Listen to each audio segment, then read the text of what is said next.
Et Achab a choisi le pouvoir, la popularité et le plaisir. Et par conséquent, il a soumis son peuple à l'adoration d'idoles.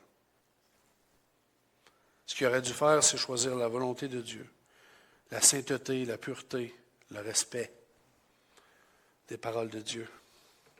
Dans les Écritures, Jézabel, elle représente la manipulation spirituelle, elle représente la voie qui normalise les compromis.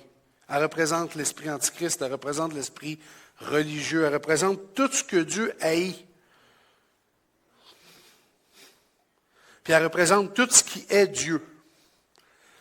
Les deux, c'est réciproque.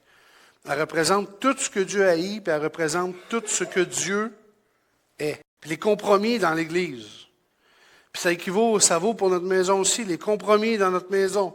Puis les compromis dans notre vie commencent toujours par un alignement sur des mauvaises influences. Les compromis dans l'Église commencent toujours par le leadership qui s'aligne sur des influences qui ne sont pas scripturaires. C'est juste comme ça que ça commence. Puis dans nos vies personnelles, c'est la même chose. Ça commence facilement, là. Ça commence par une mauvaise influence à l'école ou au travail. Ça n'a pas l'air de grand-chose. Mais le compromis s'installe.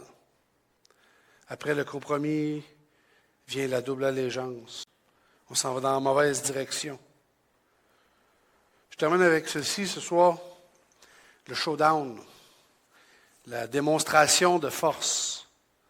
Le Mont Carmel. Chaque personne, chaque famille, chaque église doit avoir son Mont Carmel. Ça fait drôle de dire comme ça, mais chaque personne, chaque famille, chaque église doit avoir ce moment où les influences dans sa vie sont mises au défi pour discerner ce qui est vraiment de Dieu. C'est ça qu'Élie a fait.